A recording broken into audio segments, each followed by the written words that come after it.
So now that my semester's out of the way, as I indicated a little while ago, I should be able to start putting out regular video content again. Uh, if this goes according to plan, I should have videos out weekly for at least the coming months until the summer's over, perhaps, and then it'll probably be back to more sporadic uploads again.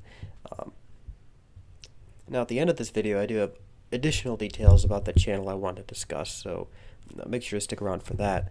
What I want to do in this video in particular, though, is I want to go in just a bit more depth on the Thomistic approach to divine simplicity as it pertains specifically to the way in which the divine attributes and divine activity, or divine energy, relate to the divine essence. Because I think this suffers a wide array of misunderstandings and caricatures.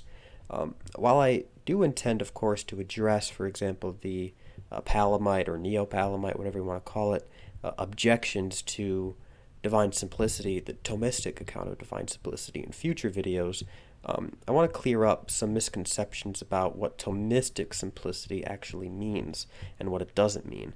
Now, I did go over some of these in a video I did on Palamite misconceptions, but what I want to do here is delve deeper into what I talked about in that last video, but also touch on some misconceptions, some new things that I didn't really get to discuss in that video with much depth. So the first misconception that I would like to dispel and refresh my audience on is the idea that, according to St. Thomas, the names of God and his attributes are really just all synonyms. And because of his divine simplicity, each attribute could just easily be interchanged with one another without misconstruing any truth about God.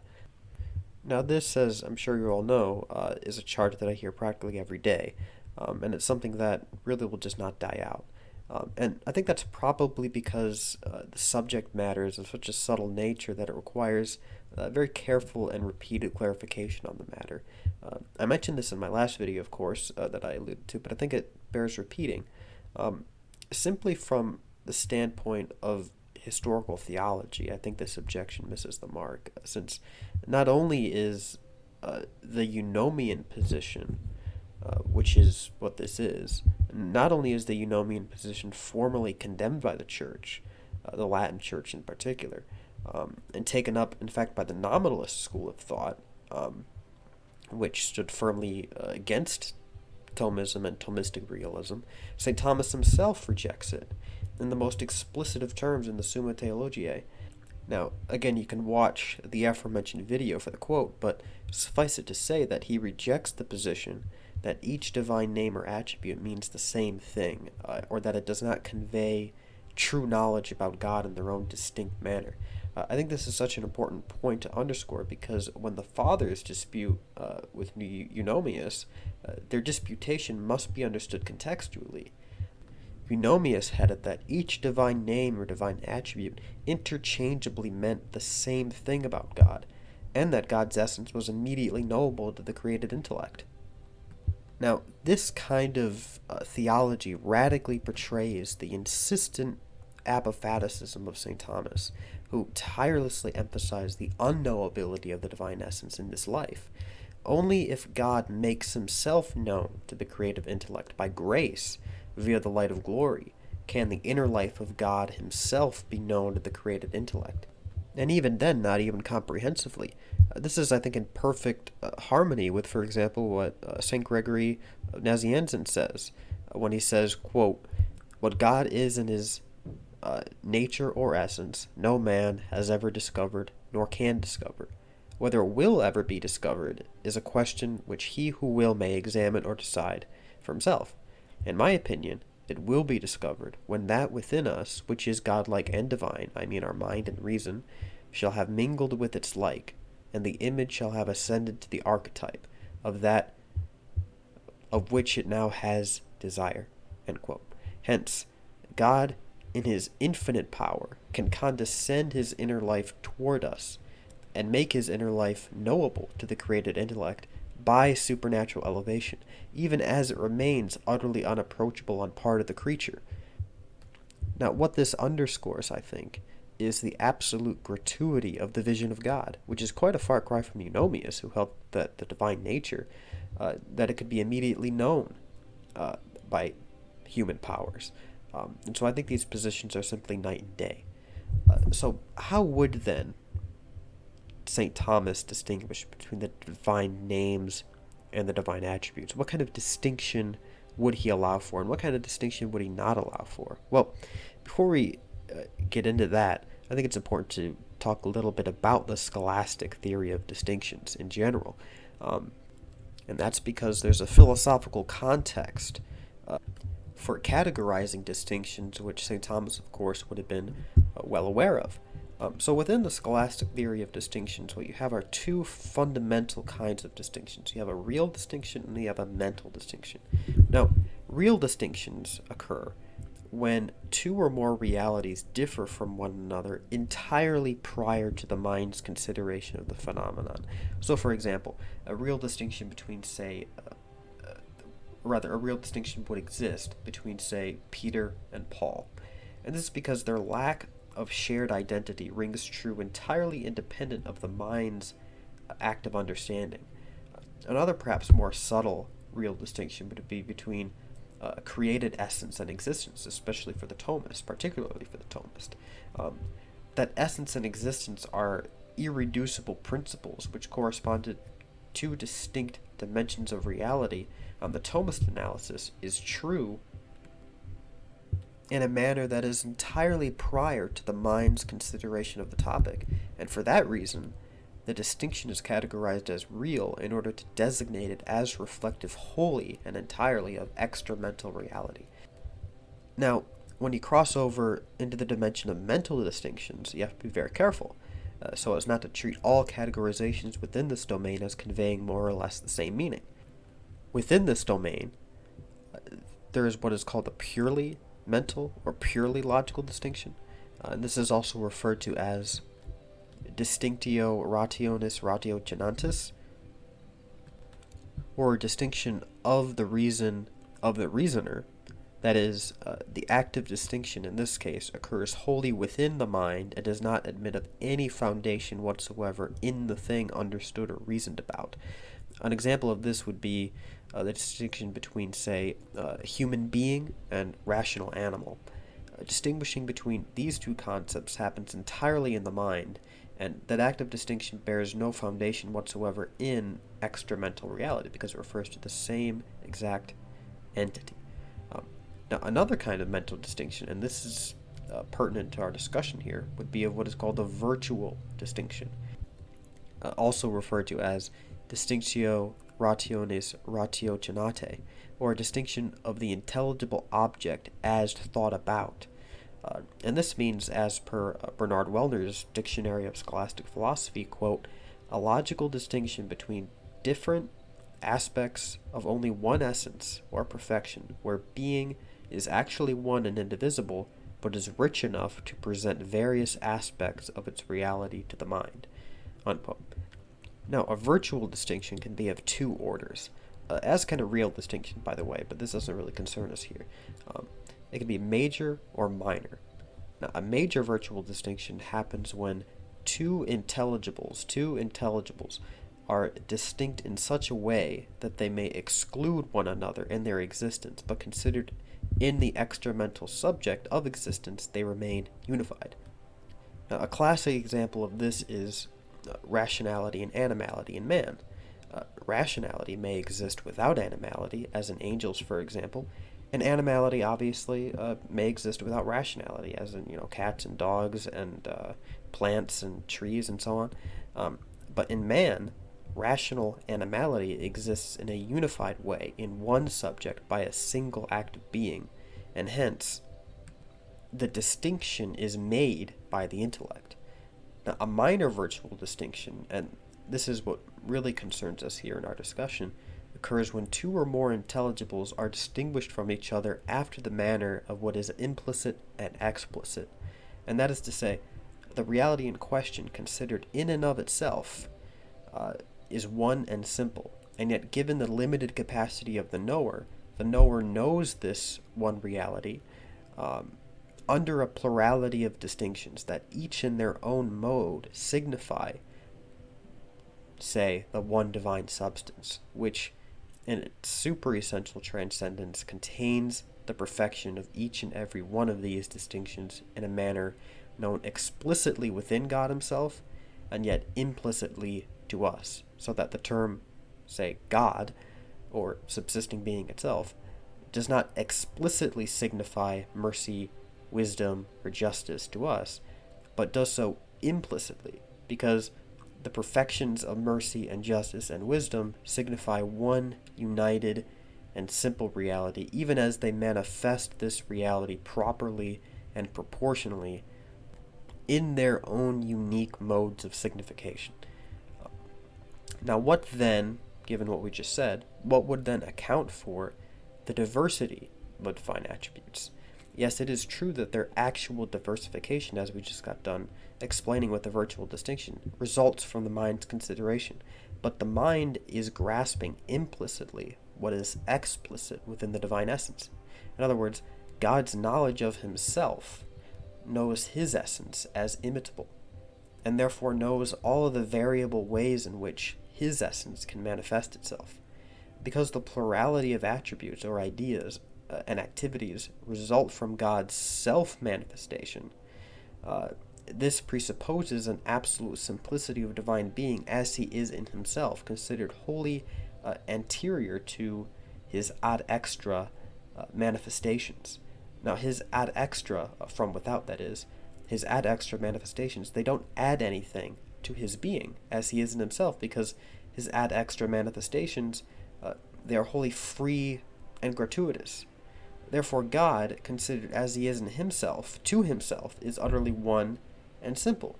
But insofar as his manifestations, his ad extra manifestations are concerned, he is variable and multiple. And it is in this sense that we can admit sort of an essence-energy distinction, but a distinction that I would hold, and I would want to hold, to remain virtual.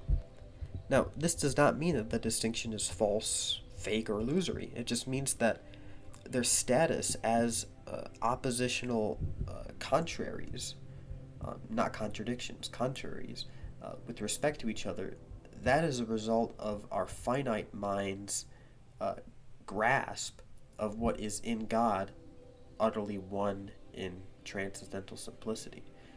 But the oppositional relationship between, say, essence and energy, or between essence and attribute, which our minds grasp, it does indeed have a foundation in God, it has a foundation in the reality understood, such is the nature of a virtual distinction. And the foundation is essentially grounded in the self-diffusive character of divine being, that is, the to-be of God, the nature of God, under the aspect of its self-communicative nature. By virtue of his infinitude, considered as he is in himself, apart from consideration of finite created being, the divinity lies beyond the restrictive categories of the staticity of essence and the dynamism of energy, dwelling in unapproachable light in transcendental simplicity. But insofar as he is considered under the aspect of his self-manifesting character, as St. Thomas says in the Summa Contra Gentiles, there is a, quote, certain distinction and plurality of understood notions in the divine intellect, insofar as that which is in the divine intellect is the proper notion of diverse things, unquote. Now, this quote I think is very crucial to understanding the mind of St. Thomas on this issue, and I think is additionally helpful in responding to the Scholastic critique, which would introduce, the formal distinction into the mix. What he is saying here is that insofar as God knows himself perfectly by the consubstantial generation of his very word or logos, he also necessarily knows himself under all the variable aspects under which he is imageable in a finite manner. Now, the source of these variable aspects of finite divine imitability is the intrinsic and infinite knowability of God within himself. They are present within God by virtue of his interior and infinite act of self-knowledge and self-love, but we would not say that they introduce composition or actualized formalities into the divinity, because what is immediately and properly known is simply none other than the uncompounded and entire divinity uh, within himself in its infinite and undivided perfection, considered as he is in himself and to himself, wholly apart from his manifestations ad extra, precisely as God. There is entitatively only the one consubstantial Logos, through whom the divinity of the Father is known in the Spirit, and the being of these subsisting relations of divine self-knowledge and self-love is consubstantially one and supremely simple, ineffably and wholly transcendent of our mind's grasp. Considered under the aspect of God's self-manifestation, however, this unity reveals itself as virtually multiple, according to its fecund outward procession toward creation. As St. Thomas says in his commentary on Dionysius's divine names, quote, "The first principle, insofar as it is considered in itself as one, but according to the emanation by which the multiple proceeds from it, already there is found that from which the first principle can be distinguished, since the notion of the multiple consists in distinction." Unquote. Thus, as to the ontological status of these distinct divine attributes, I would not necessarily push back totally on the Scholastic desire to consider them as intelligible formalities in the divine. There is a true sense in which I would say that these distinctions hold true in God, because they are reflected in God's divine and infinite act of knowing and loving himself. What I would push back on, however, is the notion that they are actualized complete perfections in God prior to consideration of the mind or to their reception in creation. And this is due to the fact that precisely because they are manifestations of the divinity, the undivided wholeness of the divine essence must remain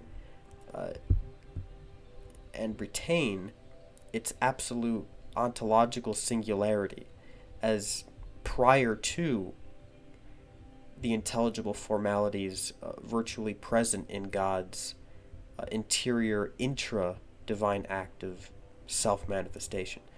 In other words, the intelligible distinctions within God are transcendentally one and simple in the infinite and complete act of divine self-knowledge, because God knows himself by one simple act, and that activity, which is utterly perfect and unified within him, that can be virtually multiple and variable in its outward procession toward creaturely finitude, which makes what is virtually present in God actually and distinctly present in creatures as the multiple termini of this one divine act of self-manifestation.